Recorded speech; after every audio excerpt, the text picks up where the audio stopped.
पूज्यपाद ब्रह्मबोध स्वरूप महापुरुष श्री उड़िया बाबा जी के पावन चरित्र का अपने लोग श्रवण कथन कर रहे।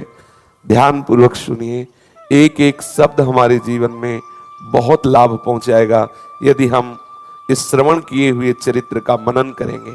इन्हीं दिनों हृदय में खोज हुई, कोई सिद्ध महापुरुष मुझे मिले जो मेरे मन के प्रश्नों का उत्तर दे सके। इसलिए आप मठ छोड़कर बंगाल के मेमन सिंह, ढाका, वारिशाल, ग्वालपाड़ा आदि कई जिलों में घूमते रहे, परंतु कहीं कोई ऐसा महात्मा नजर नहीं आया जिसके प्रति आपका आत्मसमर्पण पूर्ण हो जाए। अंत में बड़पेटा पहुंचे। यहां भगवान कालीकांत श्री कृष्ण का एक सुप्रसिद्ध मंदिर है। शहर के पास एक शिवालय था। उसके महंत एक ब्रह्मचारी थे जो बहुत समय से बीमार थे। बाबा ने विचार किया बहुत बढ़िया अवसर है सेवा का, इसलिए बाबा वहां रहकर खूब सेवा उनकी की। कुछ दिनों बाद उनका देहांत हो गया। बाबा को बहुत आनंद मिला जब उनकी सेवा करते हुए उनका शरीर पूरा हो गया। बाबा को बहुत सुख मिला। ऐसा कभी अवसर आवे तो प्राणपन से सेवा करनी चाहिए। कोई वृद्ध है, कोई संत है, कोई उसकी सेवा में नहीं है, तो सब साधना एक तरफ रखकर उसकी सेवा करे। उसका आशीर्वाद कई साधनाओं को मिला करके भी जो शीतलता नहीं होगी वो उससे होगी। कभी सेवा का अवसर आवे तो चूकना नहीं चाहिए। जरूरी नहीं कि वो विरक्त हो। मानो आप धामवासी हो, कोई धाम में ऐसा रह रहा जो जीवन भर धामवास किए और उसकी सेवा कोई करने वाला नहीं, तो ऐसा चाहिए साधकों को कि ऐसा क्रम बना लेना चाहिए कि उसकी सेवा में अपना समय देना चाहिए। हाथ पैर दाबना है, कपड़ा धोना है, मल धोना है, दवा है, भोजन है, इससे बहुत कृपा प्राप्त होती है। इसमें ना संप्रदायवाद देखे, ना गृहस्थ विरक्त देखे, ना परिचय देखे। कहीं भी ऐसा अगर अवसर मिले तो घंटा 2 घंटा या जो भी समय दे पाए जरूर देना चाहिए सेवा का। वो जो ब्रह्मचारी जी थे उन्होंने इनकी सेवा देख करके अपना उत्तराधिकारी इनको नियुक्त किया, मतलब महंत पूरा अधिकार। आपने वहां सतचंडी का अनुष्ठान किया। नवरात्रि में हवन और ब्रह्मभोज हुआ। इस उत्सव की समाप्ति पर आपको ऐसा अनुभव होने लगा कि मानो साक्षात दुर्गा देवी सामने खड़ी है। आपकी वाक सिद्धि सिद्ध हो गई। इतनी ही अवस्था में वाक सिद्धि, जो बोले वही हो जाएगा, जो बात बोलते वही सत्य हो जाती। आपकी फिर दृष्टि सिद्ध हुई। जिसको देखो कौन क्या पाप कर रहा है, कैसे आचरण कर रहा है, सब दिखाई देने लगेगा। जैसे टीवी में नहीं दिखाई देता, ऐसे दृष्टि पड़ते ही दिखाई देता है, ये ऐसा आचरण करता है, ऐसा ऐसा। छुपे हुए पाप करने वाले लोग जैसे सामने आए तो पता चल जाता है ऐसा ऐसा है, बहुत खतरनाक। ये सब बातें बहुत बाधक हैं, मतलब ये आकांक्षा न करे। अरे अपने ही पाप देख के तो चैन नहीं पड़ता, दूसरे के देख के और क्या होगा।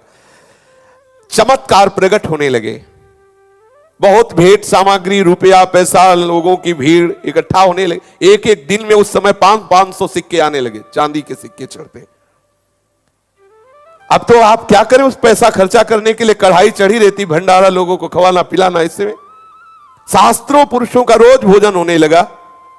आप ऐसे उत्तर देने वाले कि प्रश्नकर्ता की सूरत देख करके ही बिना उसके ज्यादा प्रश्न के सब बताने लगे। अब तो भीड़ लगने लगी। बाबा ने तत्काल विचार किया, ये क्या हो रहा है, ये क्या हो रहा है, कहां फंस गया। बड़ा पश्चाताप हुआ कि ये सिद्धि ठीक नहीं है, ये प्रसिद्धि भी ठीक नहीं है।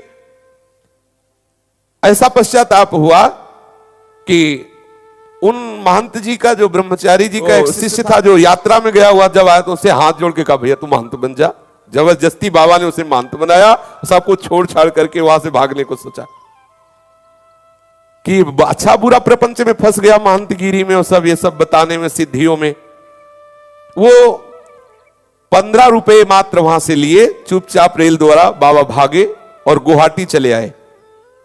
अब आप आसाम और पूर्वी बंगाल में घूम घूम करके सिद्ध गुरु की खोज करने लगे। कोई ऐसा सिद्ध महापुरुष जो हमें अखंड ब्रह्मचर्य का उपदेश दे, हमारे अंदर जो प्रश्न है उनका उत्तर दे। कोई भी इनको अपने मनोनुकूल नहीं मिला, आपकी जो प्यास शांत कर सके। अंत में उसी उद्देश्य से आपने समस्त भारतवर्ष में घूमने का निश्चय किया। आप कलकत्ते से रामेश्वर की ओर जा रहे थे तो मार्ग में जिला बालेश्वर के किसी गांव में एक बगीचे में ठहरे। अकस्मात रात्रि में बगीचे के सामने वाले मकान में आग लग गई। उसमें मकान में जो आग लगी तो सब लोग तो निकल आए। एक नवविवाहिता वधू थी और उस समय घूंघट का बहुत बड़ा अनुशासन था कि वो इतना अब वो पूरे घर में हाहाकार मचा, वो घूंघट निकाल के भाग भी नहीं सकती, मतलब ऐसा भी क्या। अब वो आग में तब तक घिर गई, सभी लोग बाहर से चिल्ला रहे थे, कोई आग में कूद कर निकालने की हिम्मत नहीं। बाबा ने जब ये देखा तो बाबा को रहा नहीं गया, वो आग की परवाह ना करके कूद पड़े आग में और घुस गए, और उस 9 बधू बालिका को गोद में उठा करके बाबा आग को चीरते हुए बाहर आए, उसकी प्राण रक्षा की। लेकिन स्त्री स्पर्श हो गया, इस ग्लानि से आपने 3 दिन तक न जल पिया न भोजन पाया और जलते रहे। जीवन में पहली बार किसी स्त्री का स्पर्श, यद्यपि ये स्पर्श महान, उसकी रक्षा के लिए अगर न जाते तो जल जाते, लेकिन देखो ये बैरागी महापुरुषों का हृदय, 3 दिन तक ना अन्न पाया ना जल पाया और जलते रहे कि ये क्या स्त्री स्पर्श हो। यद्यपि बार बार अंदर से आता कि उसकी रक्षा के लिए, और जैसे पिता बच्चे को गोद में ऐसे उठा के लाए। 3 दिन ना अन्न ना जल, तब कुछ हृदय शीतल हुआ। आप कई महात्माओं से मिले, रामेश्वर, द्वारिका, उज्जैन, हरिद्वार, ऐसे घूमते रहे, पर बाबा को जैसा चाहिए था वैसा कहीं भी उनको मनोनुकूल वो महापुरुष जिसकी खोज कर रहे थे वो नहीं मिला। आखिर हरिद्वार से आप पुनः कलकत्ते लौट आए। सन 1908 की बात है। इस समय वंग भंग के कारण स्वदेशी आंदोलन चल रहा था। आपको दीन दुखियों के साथ तो सदा से ही सहानुभूति रही, अतः आप भी आंदोलनकारियों में मिल गए। 2-1 बार आपकी गिरफ्तारी भी हुई, किंतु अपराध न सिद्ध होने के कारण आपको छोड़ दिया गया। उस समय अनेकों नवयुवकों को सीधे फांसी लगाई जाती थी। इस बात से आपको बहुत दुख हुआ, परंतु आप इसका किसी भी तरह से निराकरण नहीं कर सके। क्या करना चाहिए जिससे सब नवयुवकों को बंदी बनाकर फांसी दिया जा रहा है, कैसे दुख दूर कर सके। आखिरकार एक महात्मा के समझाने से आपने ये प्रवृत्ति छोड़ दी। एक महात्मा समझाए संसार का खेल ऐसा ही है, तब आपने कहा इस संसार में ऐसे नहीं जीना जहां इस तरह के दुख के खेल होते, नवयुवकों को पकड़ पकड़ के फांसी दी जा रही है। आपने संन्यास लेने का निश्चय कर लिया। आप जगन्नाथपुरी पधारे। गोवर्धन मठाधीश्वर से संवत 1964 विक्रम की कार्तिक पूर्णिमा को विधिवत संन्यास ले लिया। अब आप ब्रह्मचारी वासुदेव स्वरूप से स्वामी श्री पूर्णानंद तीर्थ हो गए। बाबा का संन्यास का नाम श्री पूर्णानंद तीर्थ। किंतु प्रायः गुरुजनों का नाम लिया नहीं जाता, इसलिए विशेष प्रतिष्ठा बढ़ने पर सब बाबा को बोलने लगे उड़िया बाबा, उड़िया बाबा। तो बाबा इसी नाम से प्रसिद्ध हुए, उड़िया बाबा। श्री पूर्णानंद तीर्थ तो कहीं लिखा पढ़ा भले मिले, ले तो उड़िया बाबा। संन्यास के कुछ दिनों बाद गुरुदेव से आपने प्रार्थना की कि मेरे हृदय में विकलता है, मुझे आप आज्ञा कीजिए, मैं भ्रमण करना चाहता हूं गंगा यमुना से तीर्थों के किनारे। उन्होंने आज्ञा दे दी। आप काशी की ओर चले। चलते समय वैराग्य बढ़ा और विचार किया कि ये तत्वबोध तो हो नहीं रहा, तो दंड लेकर क्या करें। तो आपने दंड फेंक दिया। फिर आप रेल में बैठे, काशी को जा रहे थे। मार्ग में एक स्थान पर गाड़ी बदलनी चाहिए थी, परंतु आपको कुछ ध्यान रहा नहीं। काशी का टिकट लिए हुए आप छपरा पहुंच गए। ये देखकर टिकट चेक करने वाला एक परिकर आया, बाबा से कहा टिकट, तो बाबा ने टिकट दिखा दिया। अब जाना था काशी, वो पहुंच गए छपरा, टिकट थी नहीं।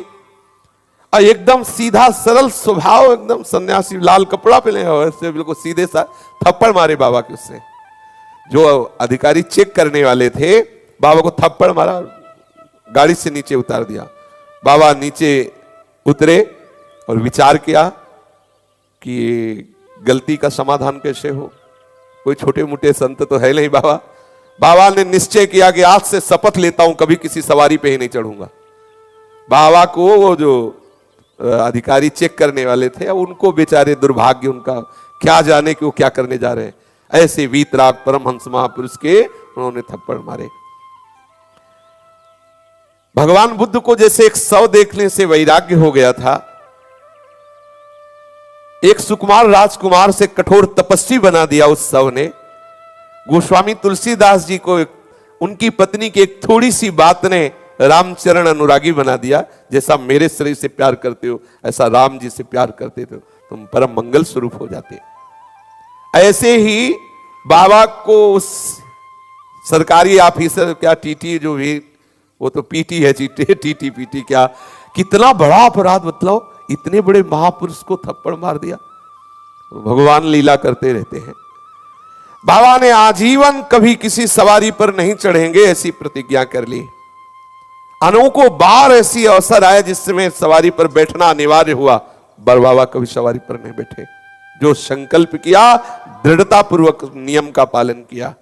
सब कार्यों को संभालते हुए सब जगह जाने का भी नियम, जाना है 50 कोस जाना है तो पैदल ही जाना है। आजीवन बाबा ने निर्वाह किया, कभी किसी सवारी पर नहीं बैठे। वो अंतिम लीला में फिर हरि बाबा के बांध के उसमें आनंदमयी माता और हरि बाबा जब बहुत जोर किए कि बाबा स्वास्थ्य खराब, जो वृद्ध शरीर, और बाबा कल उत्सव में नहीं जाओगे तो बंद उत्सव। बाबा कुछ नहीं बोले।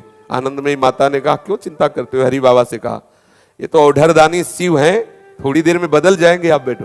थोड़ी देर में ही बाबा बोले आनंदमयी माता को बुलाओ, कार मंगाओ, चलते हैं। जीवन भर नहीं बैठे, लेकिन बाबा हरि बाबा के कारण कि उत्सव बंद ना हो, कार में बैठे, हरि बाबा से पहले बांध पहुंच गए। बाबा ने इस प्रतिज्ञा का जीवन भर निर्वाह किया। छपरा से कई स्थानों में होते हुए आप काशी पहुंचे। बीच में गोमती तट के एक स्थान में जो राजभार स्टेशन के समीप है, वहां कुछ दिन आपने सेवा संभाली, परंतु फिर वहां से भी विरक्त हुए और आगे बढ़े। काशी पहुंचने पर आपके चित्त की विचित्र अवस्था हो गई। जो पात्र था वो भी फेंक दिया, दंड तो पहले ही फेंक चुके थे, बस एक कंबल ऐसे लपेट लिया और पूर्ण वैराग, लंगोटी कंबल, बस दूसरा कोई वस्त्र नहीं, कोई कमंडल नहीं, कुछ नहीं, बस चिंतन निरंतर। अब आपने बस एक कोई ऐसा महापुरुष मिल जाए जो मुझे संतोष प्रदान करे। भारी व्याकुलता, बड़ा संतोष चित्त में, ये संतोष बहुत आवश्यक है। अभाव, भगवत मिलन का अभाव, मेरा हृदय जलने लगे, ये जरूरी, यही हमारी समस्त वासनाओं को भस्म करता है। असंतोष, ये अभाव, ये भूख, ये लालसा, कुछ वहां उपदेश काम नहीं करता। चातुर्मास से समीप था, अतः एक महात्मा के कहने से आप काशी से 4 कोस पश्चिम की ओर एक गांव में चले गए। वहां कुछ महात्मा रहते थे, उनके साथ ही आपने चातुर्मास किया। वहां आपसे कुछ वेदांत चर्चा चलती रही। उन दिनों संतों के सत्संग से आपको उपनिषद, ब्रह्मसूत्र, गीता, योग वासिष्ठ आदि वेदांत ग्रंथ सुनने का अवसर मिला। सुनना क्या था, और जिज्ञासाग्नि बढ़ गई, और आग और जलन बढ़ गई। अब तो कुछ भी अच्छा न लगे, जीना भी भार लगने लगा। ये है खास बात, ये है। आहा, अहो भाग्य है जिनके हृदय में ऐसी मुमुक्षता, ऐसी जिज्ञासा, ऐसी भगवत मिलन की चाह। हृदय जल रहा है, कैसे शांत हो, किस प्रकार परमार्थ सत्य वस्तु में स्थित हो जाए, कैसे इस प्रपंच का बाध करें, ये संसार रूपी जेल कैसे मुक्त हो, यही बात आ जाती। ये शरीर रूपी जेल से कैसे मुक्त हो, कैसे प्रपंच की गुत्थी सुलझे, ये ग्रंथों में देखने से बात समझ में नहीं आ रही। स्थिति देखो, अपने लोग जीने के लिए राजी हैं, ये महापुरुष जन स्थिति के लिए, वो स्थिति आनी चाहिए, मेरे अंदर स्थिति आनी चाहिए। कोई भी विकार मुझे परेशान नहीं कर रहा, कोई भी द्वंद्व मुझे परास्त नहीं कर रहा, मृत्यु का कोई भय नहीं रहा, सच्चिदानंद का अनुभव, स्थिति चाहिए, केवल बातें नहीं। बातें सुनने से जितना आनंद का अनुभव हो रहा है, वो 1 सेकंड में विषय हरण कर लेगा उस आनंद को। हमें चाहिए स्थिति, और उसके लिए चाहिए जलन, अशांति, असंतोष, व्याकुलता। चित्त जल रहा है, जब तक प्रभु नहीं मिलेंगे तब तक। कबहु न पायो चैन, दरस बिन दुख न लागे नैन। ये भगवत कृपा पात्र जनों का हृदय ऐसा ही जलता है, कोई दूसरा उपाय नहीं दिख रहा।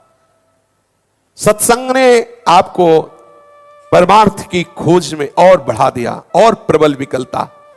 चातुर्मास समाप्त होते ही आपने गंगा जी का किनारा पकड़ा, किनारे ये सिद्ध महापुरुषों का जीटी रोड है, गंगा जी का किनारा। एक से एक महापुरुष जब गंगा जी की प्रदक्षिणा कर रहे थे, एक से एक, सच्ची मानिए, वीतराग परमहंसों का क्षेत्र है गंगा का किनारा, एक से एक महान बैरागी। ये यमुना जी का जो तट है प्रेमियों का है, वो ज्ञानियों का है, योगियों का है, वेदांतदर्शी महामुनियों का है वो क्षेत्र। परमार्थ की प्राप्ति की भारी उत्कंठा, भारी बेचैनी। कभी कभी मील 2 मील चल करके बस ऐसे पड़े रहते रेत में, न भिक्षा न पानी, न एक विकलता। बलिहारी है इस विकलता की, किसी भाग्यशाली उपासक को मिलती है। 5-6 मास प्रयाग पहुंचने में लगे, भारी विकल जलते हुए। क्या करें? वहां दारागंज के पास एक स्थान देखा, खंडहर शाह मंदिर के पीछे एक छोटी सी कुटी, बहुत गंदा स्थान, कोई आ नहीं रहा, कोई जा नहीं रहा। आप वहां गए, उस कुटी में आसन लगा लिया, भीतर से वो टूटे फूटे किवाड़ थे उनको बंद कर लिया। 3 दिन उसी में बंद रहे, न खाया न पिया न सोच न लघु शंका, फिर भी कोई अनुभव नहीं। भारी अश्रद्धा, ये देखो, भारी अश्रद्धा, किसी में कहीं कोई श्रद्धा नहीं, ये बड़ी मतलब बुद्धिगत ये नहीं है। भारी अश्रद्धा, किसी से कोई लगाव नहीं, कहीं एक विकलता। अब तो बस कोई दैवी शक्ति ही रक्षा कर सकती है, कोई आंतरिक शक्ति बचा सकती है, ऐसी भारी जलन। ज्येष्ठ मास की भीषण गर्मी, रेत में पड़े हैं, बड़ी मस्ती होती, बड़ी मस्ती होती इस असंतोष में, इस मुमुक्षता में, इस जिज्ञासा में बड़ी सामर्थ्य होती है। जिज्ञासाग्नि अंदर प्रबल, बाहर से तपती हुई रेत। गर्मियों में ऐसी रेत होती है कि मतलब पैर रखो तो ऐसा लगता है आग में पैर रखा, इतनी बालू जलती है। बाबा उसी में पड़े, 3 दिन 3 रात बंद रहे, कोई अनुभव हुआ नहीं। निराश हुए, बाहर निकले, शरीर जकड़ गया था, थोड़ा सा कुछ हिलाने डुलाने पर आप आगे बढ़े। रास्ते में जहां कोई महात्मा मिलते आप वहां जाते, कोई श्रद्धा रहने गई थी, इतनी प्रबल जिज्ञासा, कोई श्रद्धा रहने गई तो बैठते, सुनते, चल देते, क्योंकि सीधे इनको चाहिए अपने आंतरिक विश्राम की बात। वर्षा आरंभ हो गई, आपको बहुत कष्ट सहना पड़ा, परंतु आपके हृदय में जो आग जल रही थी वर्षा ने और बढ़ा दी। किसी भी तरह से अब वो आग बुझती नजर नहीं आ रही। आप थोड़ी देर उस उपासक के चित्त की दशा में पहुंचिए, जिसको प्रीतम या आत्मस्वरूप में स्थित होने की प्रबल लालसा, कोई आश्रय नहीं दिखाई दे रहा, वो मतलब भगवत कृपा से आती है। वो इतनी व्याकुलता पूछो मत। आखिरकार कहां जाएं, क्या करें, कैसे करें? वो अगर भक्ति मार्ग है तो ये चिल्ला चिल्ला के रोता, ज्ञान मार्ग का है तो भारी अश्रद्धा, कुछ अच्छा नहीं, कहीं श्रद्धा नहीं रह गई।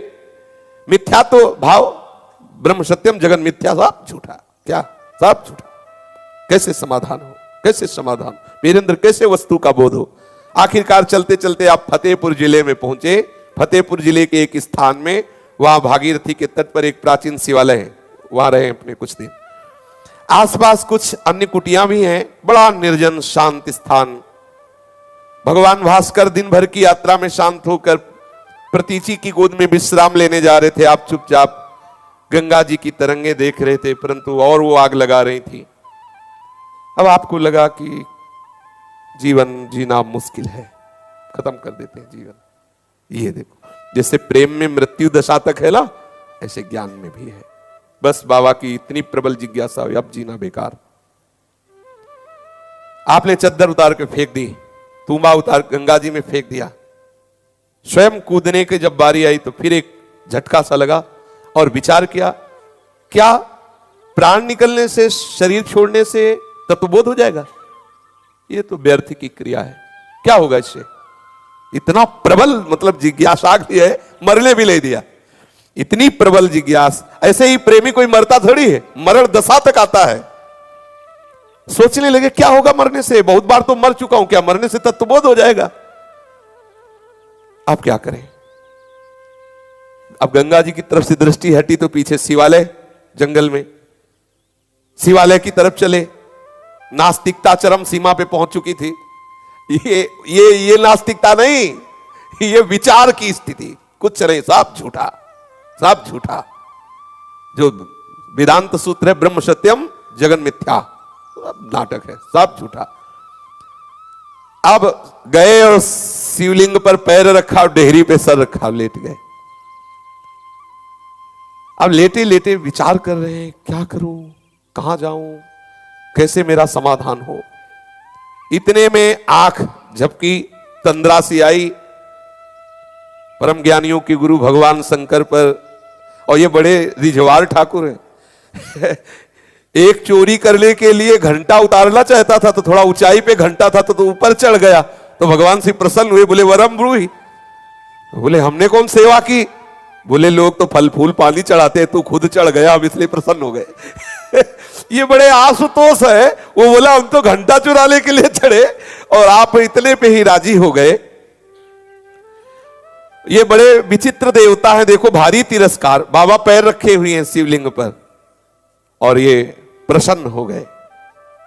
आपने देखा दो परमहंस पधारे, भगवान नर नारायण, शरीर हष्ट पुष्ट, कांति दिव्य तेज प्रकट हो रहा है। तेजों में वो लाल वस्त्र धारण किए हुए हैं, उन्नत विशाल भाल पर सुंदर तिलक है, कंठ में माला धारण की, हाथ में कमंडल। नर नारायण साक्षात भवबंधन से मुक्त करने के लिए पधारे। देखो जैसी प्रबल जिज्ञासा वैसे ही प्रबल जिज्ञासा शांत करने के लिए। आज भी भगवान नर नारायण बद्रिकाश्रम में तपपरायण है। भगवान नर नारायण स्वयं पधारे बाबा को उपदेश देने के लिए। बाबा उन्हें देखते ही खड़े हो गए। सृष्टि तत्व के विषय में जो बाबा का प्रश्न था, बड़ा समाधान कारक उत्तर मिलने लगा।